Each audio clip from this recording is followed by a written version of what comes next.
Friends, family, esteemed colleagues, I was asked in several occasions to explain a little bit how come that some animals can survive on greenery, on eating green stuff. We call them herbivores, and some can't. If, as I say, plants are basically made out of sugar in various different configurations, complex sugars we call carbohydrates or cellulose. And if this is not supposed to be the food, the energy provider for animal body, because as I explained, animal bodies run on fat. How come then some animals can eat greenery? And remember, greenery, not carbohydrate. It's a huge difference there. And they can thrive and be strong and have stamina. Well, what is the true herbivore? The true herbivore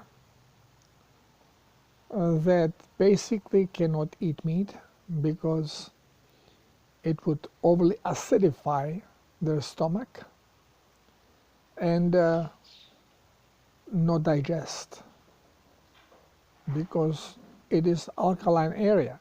When we talk about overly acidified, it means changing pH maybe for 0.1 point. Okay, so we're not talking about creating hydrochloric acid or something like this. It's a slight acidification. But again, when you're talking about environment, you know, if temperature of the water in your swimming pool drops from 26 to 24, well, you feel it freezing. You feel it extremely cold. Even 1 degree drop, you feel it. Well, same as the environment for bacteria. pH changes, bacteria has to shift. So, but basically, how come that herbivores, they eat greens and their blood sugar doesn't come up even though they are eating basically carbohydrate, they are eating sugars. So how come they don't have any problem with the sugar? And their body actually produces fat. And they are in ketogenic state. How is this possible? Because herbivores have to have space for fermentation. True herbivores have actually, addition to the stomach, has a big fermentation sac. We call it rumen.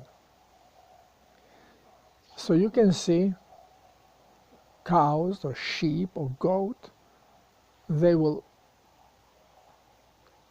graze and masticate, chew, and then they lay down and they are not eating anything and they are still masticating and chewing.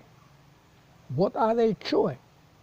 Well, when they graze, then the greenery that they take goes not in the stomach, but it goes into rumen, in fermentation sac. And over there, it starts fermentation. What is fermentation? Is under microflora and enzymes, the cellulose starts breaking down because bacteria that populate this rumen have produced an enzyme called cellulase. So they melt down the cellulose. So then the nutrients, which could be proteins, and could be small amounts of glucose, they are reachable. And after this breaks down, but also remember that the bacteria feeds on this stuff and gets fatty.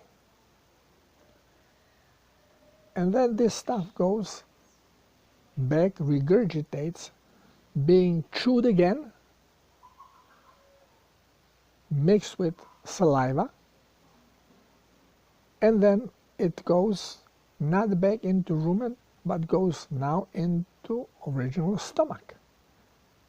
And stomach is pretty large as well, so it can hold a big capacity. So if you notice the herbivores, they are constantly chewing, constantly eating or chewing from rumen and loading into stomach. Because you need big amount of fermented food to give you energy. And they have big round stomachs. But then they absorb this, and they are fats from bacteria. It's not the glucose, because bacteria will process the glucose into the fat. So now the fermented stuff is loaded with fat, loaded. Content that is being then processed in the stomach are the fatty acids and the proteins that are being released, most of them being from bacteria. So actually, the digestive system is working same like in any other animal. It's absorbing the fats and it's absorbing the proteins, the amino acids, not proteins. But to have enough, huge amount of carbohydrate, not carbohydrate, but the greenery, has to be ingested. Why not carbohydrate? Because it would produce too much gas, too much methane, and carbon dioxide. And the animal would blow up, would compress the heart, and would die. And this happens quite often if farmers are not careful and they don't control their livestock, prohibiting it to have contact with carbohydrate. You give cow a piece of bread, a big piece of bread, cow is going to blow up, it would die. You have to relieve the air. To puncture on the left side, you have to puncture the fermentation sac and slowly get the pressurized gas, like get it out. Now,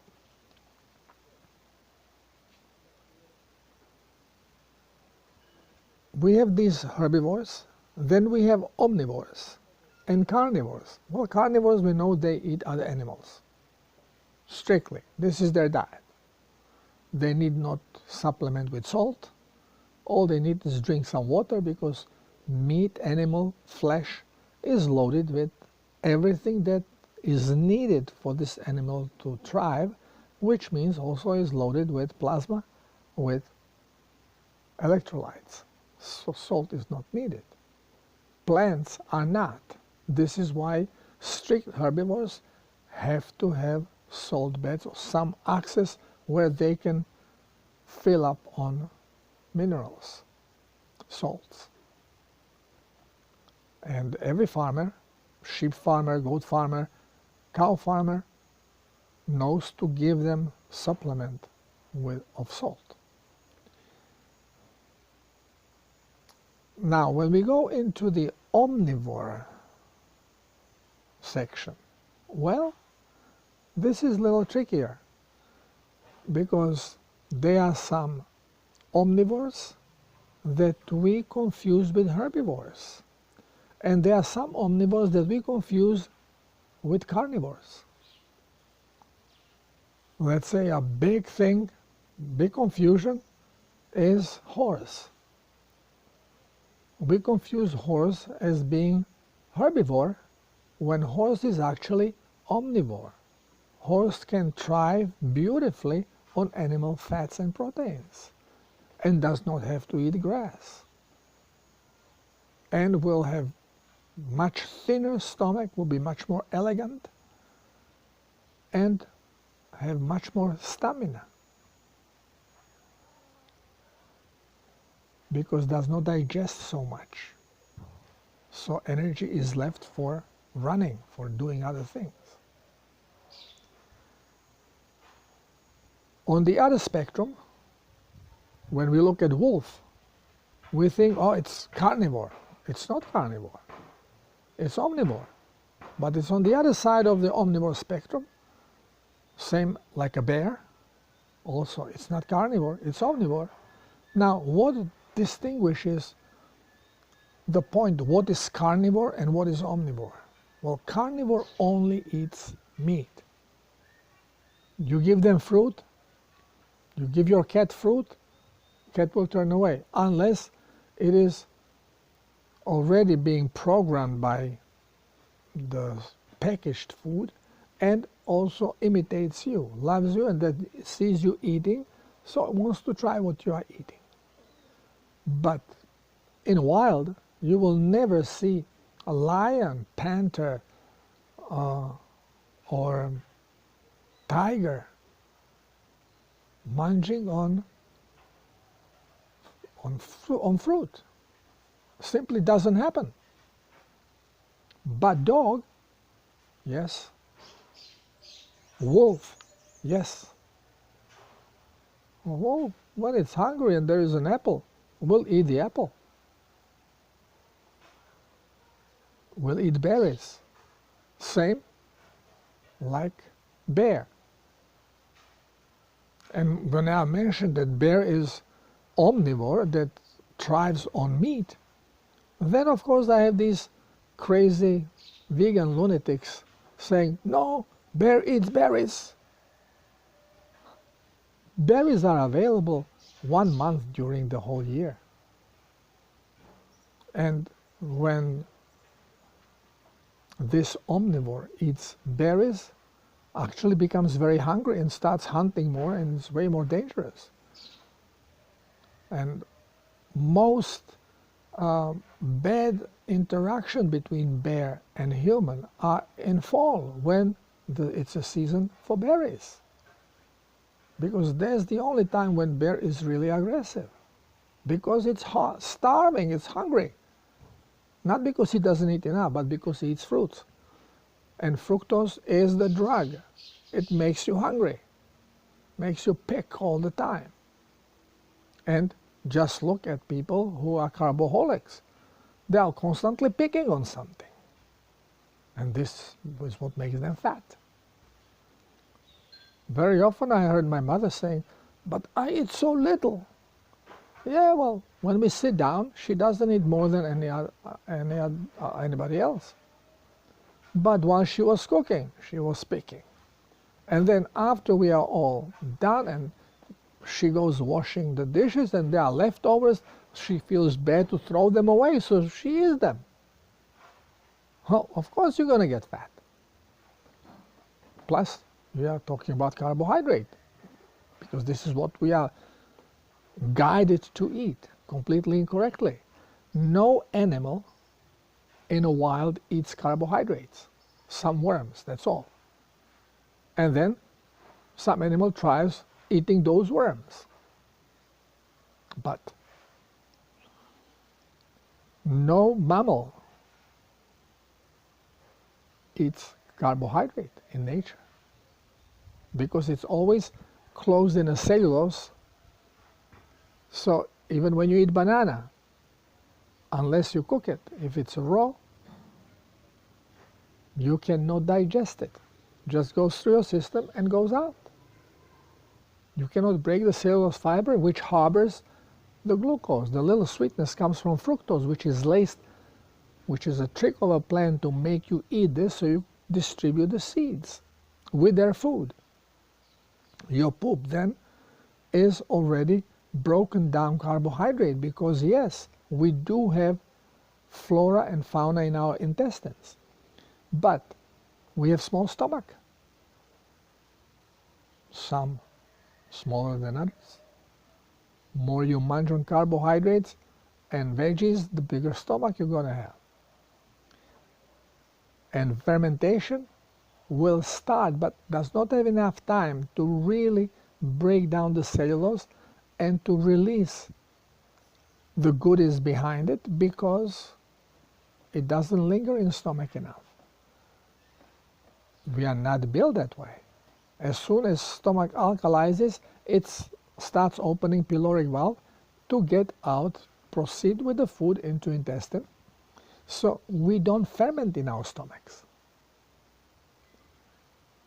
But as it passes through the small intestines, and especially when it sits in a colon, fermentation continues and breaks down.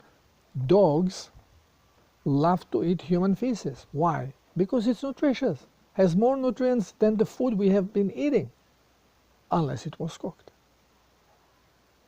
But even when it's cooked, we absorb only portion of the carbohydrate we eat, because we can only absorb the level of sugars matching the level of a GLUT transporter. And some people absorb very little sugar. They can eat a whole bread and whole cake and sugar barely rises. Some people have one slice of bread and sugar skyrockets because they have a huge capacity of absorption, because they have a lot of GLUT. And I explain why GLUT increases, and it is due to glucose, and more often you pick on stuff that contain glucose, carbohydrates, cooked and processed, more you pick daily, the more you are in need of transporting this stuff, so GLUT transporter starts increasing and your absorption of sugar increases with it. This is why diabetes, even in glucoholics, takes time. In the past, you had to be over 40, 50 to start having little problem with elevated sugar. Now you have this happening in 3-year-old children. Why? Because the glitch starts already in mother's womb. And then after birth, even though child is suckling on a milk, well, they stop it. They don't let mother breastfeed. They say, oh, use formula, it's the same, it's better, it's vitamins. It's not better, because formula is laced with carbohydrate. So now you are creating carboholic body, programming it for diabetes, high absorption of sugar, of any kind of sugar, but the programming goes through glucose. Only glucose will do this. You can eat as many fruits as you want. If you don't eat glucose, your GLUT levels are going to be low. You will just absorb small amount of fructose that your body turns into fat, a little bit of uric acid, and body gets rid of uric acid that it doesn't want through urine, and there's no problem. But if you are dehydrated on cellular level, and if you are dehydrated because your blood is toxic and low on plasma, then you cannot eliminate uric acid, and problems occur. But again, you can eat as much fruit as you want. If you don't eat glucose, your GLUT level will be low, because your body cannot use fructose in any way other than reformat it in the liver into fat and then use it. And there's such a small amount absorbed that makes really no difference. This is why when people say, I'm thriving on fruits, well, you are kidding yourself. You are not thriving on fruits. you must be eating some carb with it. A little piece of bread or oatmeal. Talking about oats, when we talk about horses, we are under the impression grain is great, this is a good food. Well, you give horses oat and they get colics. And people know if you give a horse oat, then you should walk him.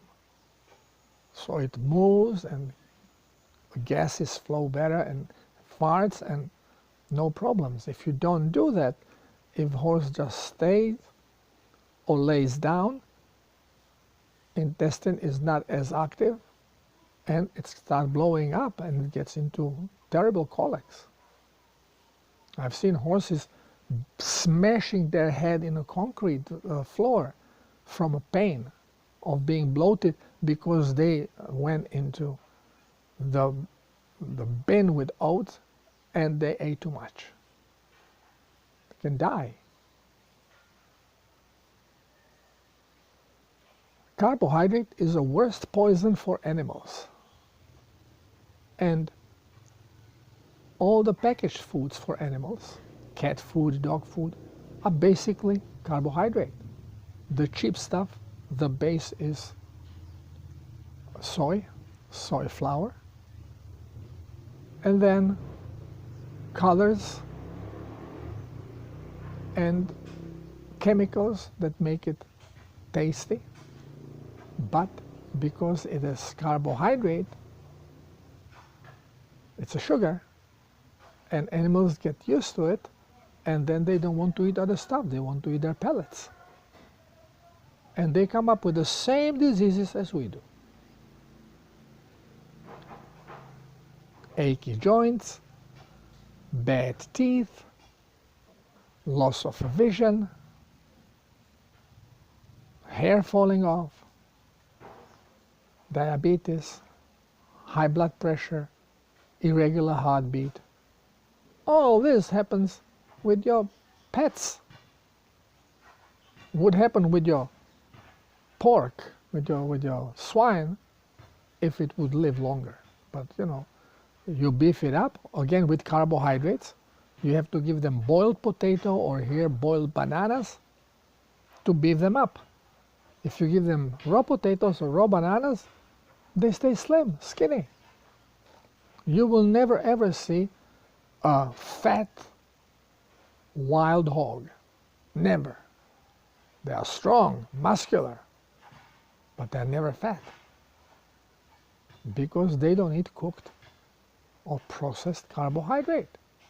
And they thrive on meat, on worms, and whatever they can break down that they find in the soil, nest of rats, nest of mouse, big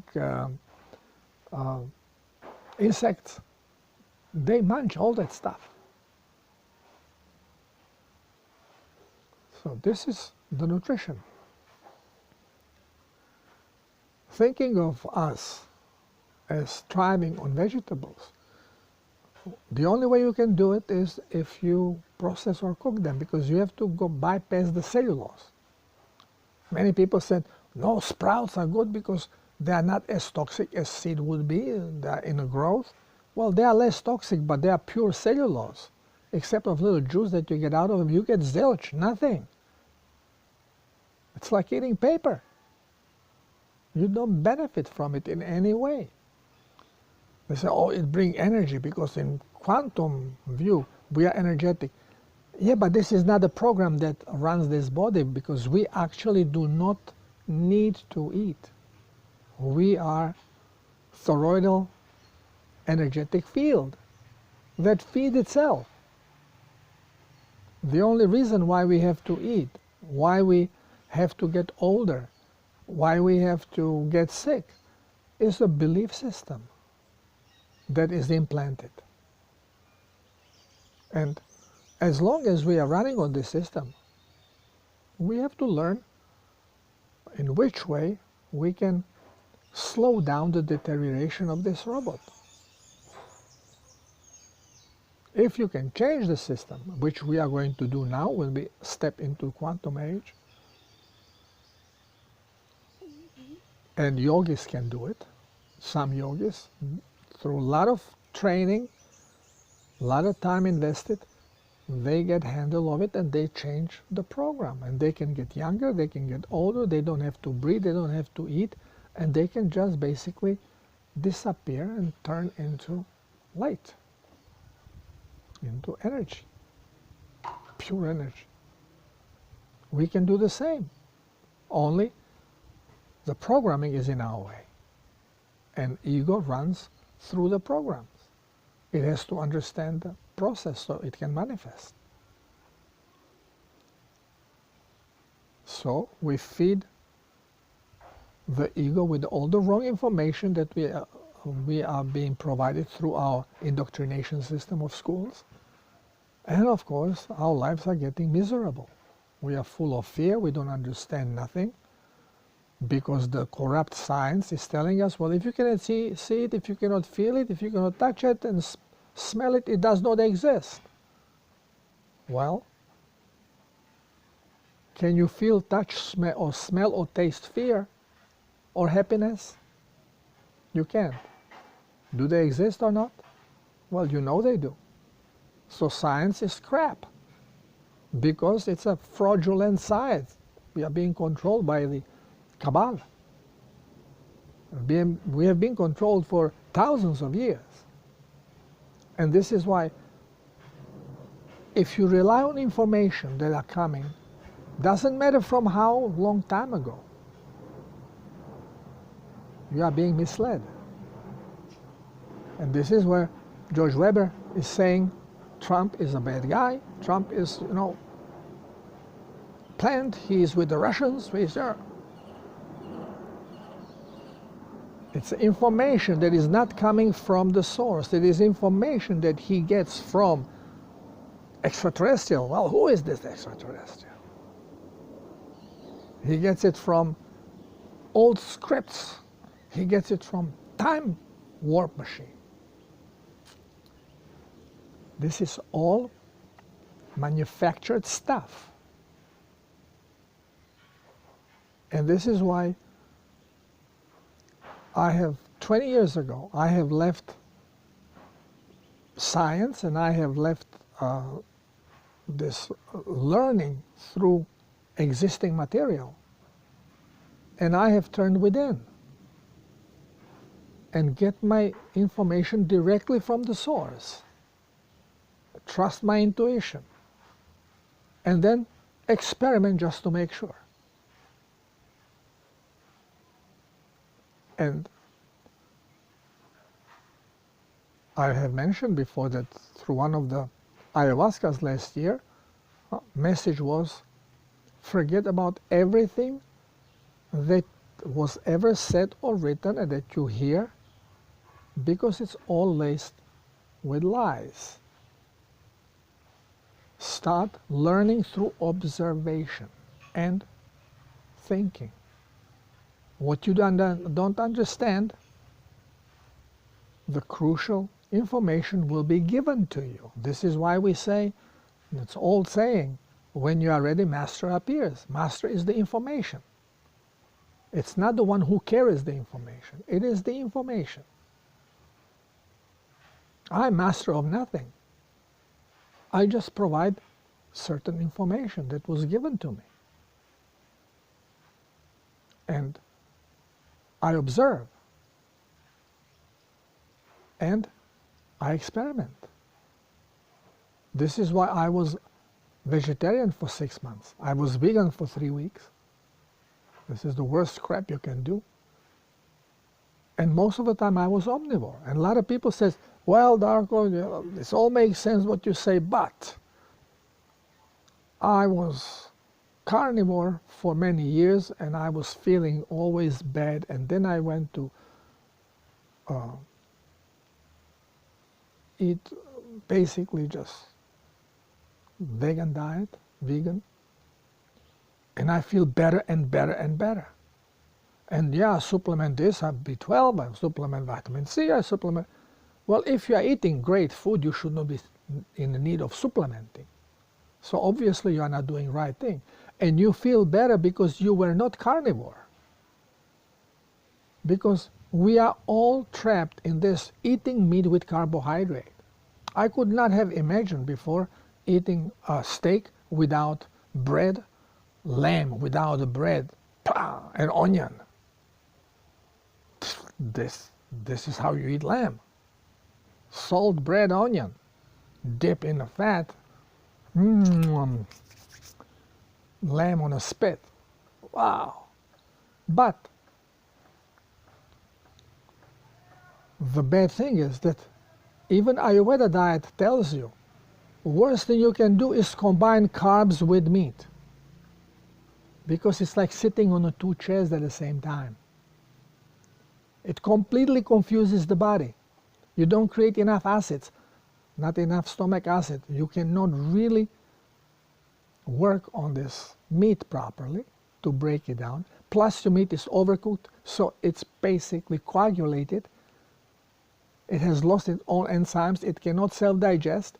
It could be sitting in your intestines for months. There's video on YouTube. The guy is showing a hamburger that he bought. I don't remember if it was Burger King or McDonald's, on his wedding day, and the wedding suit tuxedo he did not wear after that. I think 20 years later or so, or even more. He puts a tuxedo and he finds this cheeseburger in there, and it was looking the same as the day he bought it. So I even tried to eat it and was still edible. Because you kill the meat when you cook it. You destroy it. You destroy all its enzymes. The protein breaks, loses water, compacts. So now even your enzymes cannot penetrate. So you digest on the outside and then you need help. So you need certain bacteria and you are going to putrefaction. And putrefaction causes toxic enzymes. Bingo, you get gas, you stink, you go to bathroom, you stink through armpits, all the smell is coming out of you. Of course, it's not only what you eat, but how you eat it. We have to learn the truth. So, fact is that when you look at a plant, you are looking at the sugar in various forms. And some animals are programmed that they can utilize it. Again, not carbohydrate, they're using the green stuff because it has more minerals, more water, and very small negligible amount of sugar. What glucose sugar, I mean, cellulose is sugar, but glucose. And then it's adapted, so the maceration of it, the breakup of it, is done through bacteria. Bacteria are animals, they are animal forms, so they produce fat from it, they store the fat, and then you get the fat, so you keep the body in ketogenic state. The only time you can eat fruits, often I'm being told, well, will the salad take me out of ketogenic state? It won't. The green, natural stuff, it's all vibrating with the creator's frequency that has not shifted, and it will not make any problem in your body unless it has very strong defensive proteins, and that usually affects your digestive system. So people, again, mostly those who eat carbohydrates, cooked vegetables, have digestive problems. True meat eaters that don't eat that stuff, they don't have any digestive problems. Matter of fact, the whole body starts healing. So there are details, and nobody pays attention to the details. We just generalize, and then our ego accepts what it is more comfortable with.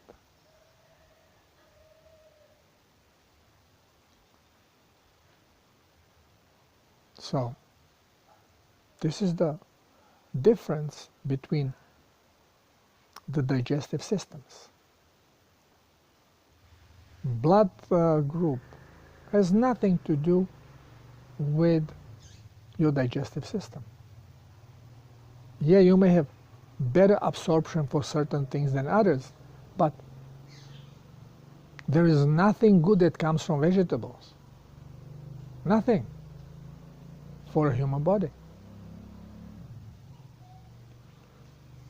Or bear or dog. We have similar systems. So keep that in mind. Do some more investigation, but again, investigation, you're going to investigate books and they are all basically wrong. The most prized as the best information on diet, we prize the Ayurveda diet, Ayurveda approach, which is totally wrong, classifying different digestive settings of people. You create your digestive setting depending on the food that you are eating. Your body adjusts to it for the best possible performance in this situation. But that doesn't mean that you are eating correctly. And there will be problem. Everybody who eats carbohydrates has a problem with GCMF, not producing it, which means they don't have any proper reaction to pathogens because nothing is marked. More carbohydrates you eat, in the worse shape you will be. Less carbohydrates, and this is why vegans feel better than vegetarians, because they eat more raw, which means they are basically fasting. This is why they're mostly, they're all skinny and without color and frail, because they're malnourished.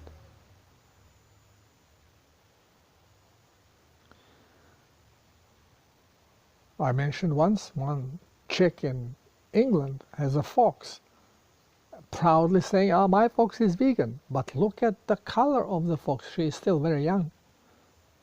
But there is no red and black. She is white and gray. She's as frail as her owner.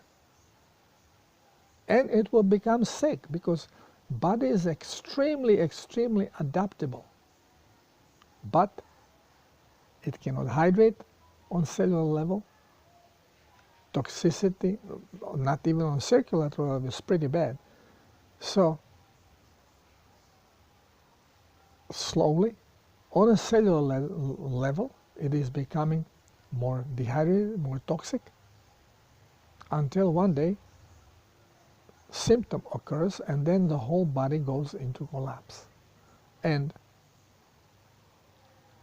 rehydrating such people, it's always very problematic. Whenever a vegan wants to do protocol, I tell them, okay, but prepare yourself. It's not going to be pretty because it's going to be longer lasting problem of most likely not only inflammation but water retention, because the amount of toxicity that is going to start seeping out of the cell will be incredible, and there are cellular damages which you didn't notice, but you notice certain things: noisy joints, clicking jaw, receding gums, appearance of hernias, problems on nerve systems, basically because of cellular dehydration. numbness in fingers, numbness in the arm, pain, numbness in your feet, restless foot syndrome. And then you go into deeper and deeper problems. It's inevitable. And again, experience. I'm surrounded here with vegans. Everybody and their mother who came from the States and Europe to live here because they are trying to heal with plants, they are turning vegans. And pow, problems. Not right away. First they feel good, but then pow, pow, pow. Longer you are vegan, you start feeling problems and your body is deteriorating.